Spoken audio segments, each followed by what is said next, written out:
Gather round, children, as I tell you the tale of a little game known as Titanfall. In 2010, after the release of Call of Duty Modern Warfare 2, Activision fired Infinity Ward co-founders Jason West and Vince Zampella. They were behind the Call of Duty series and were fired for breaches of contract and insubordination. A couple lawsuits later, they founded their new game company, Respawn Entertainment. They began developing a game called Titanfall, and it would be a multiplayer and mech-focused shooter. EA joined on to publish, and after a 3-year-long development cycle, Titanfall was released in 2014. It was received well, but possibly its biggest point of contention was that the campaign was poorly executed, which to be fair it was, because it really wasn't even much of a campaign, it was just a tutorial for you to get into the multiplayer. Respawn saw that Titanfall had a pretty low player base post-release, and thought that the community was getting smaller and smaller because it didn't have a good single player mode. So when developing Titanfall 2, they went all out for the campaign. The game dropped in 2016, and believe me when I say, this game has sauce. It was immediately praised for being an innovative step forward in the first-person shooter genre, and it really was. I'd go as far as to say it has the best campaign in any FPS ever. The campaign consists of 9 missions. I'd say spoilers ahead, but like,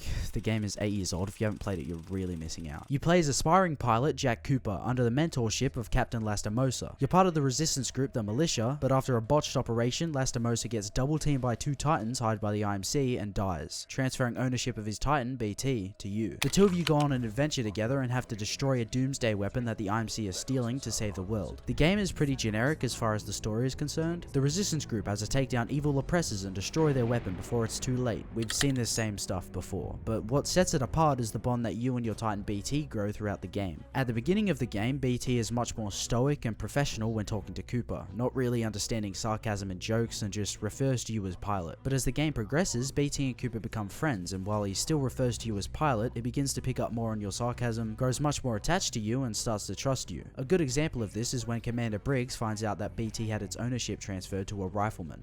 Captain Ty Lastimosa was killed in action. I am now linked to an acting pilot, Rifleman Jack Cooper. Wait a minute. Lastimosa linked you to a rifleman? Yes, he had no other options. Understood. We'll get you transferred to a fully qualified pilot. Objection. Cooper is my pilot. Our combat effectiveness rating now exceeds 90%. BT instantly jumps to your defense, and further along into the game, after BT dies and you put his data core into a new Titan, he says,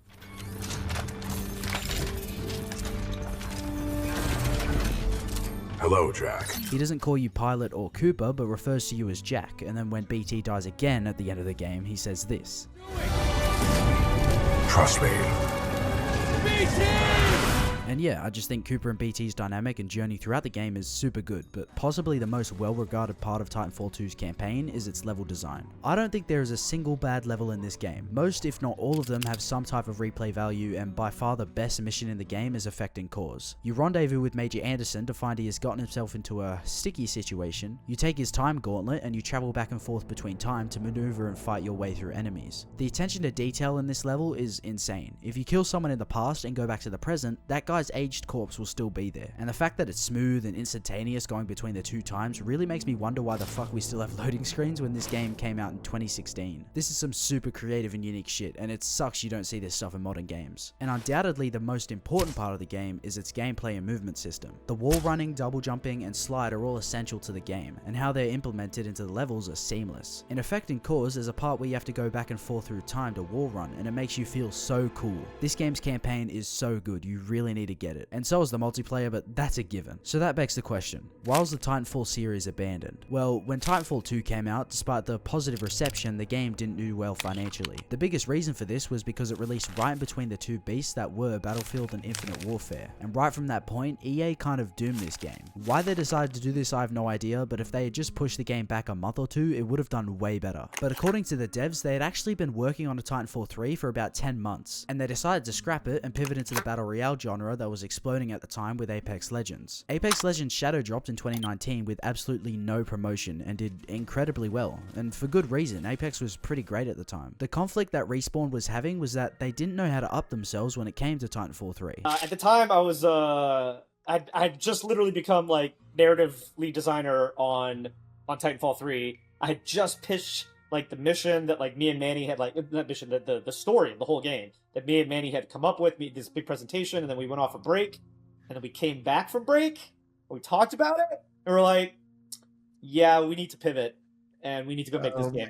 So we literally cancel Titanfall 3 ourselves because we were like, we can make this game and it's going to be it's going to be Titanfall 2 plus a little bit better. Or we can make this thing, which is clearly amazing. So, the title is a bit misleading. Apparently, Respawn themselves cancelled the game because they weren't confident they could make anything revolutionary and one-up themselves again. So they made Apex and went with that instead. And don't get me wrong, I will always miss having another Titanfall. You know what I mean? I love that game. Titanfall 2, like I said, is my most crowning achievement. But it was the right call. That is a crazy cut. Such a crazy cut that EA didn't even know about it for another 6 months until we had a prototype up and running that we could show them.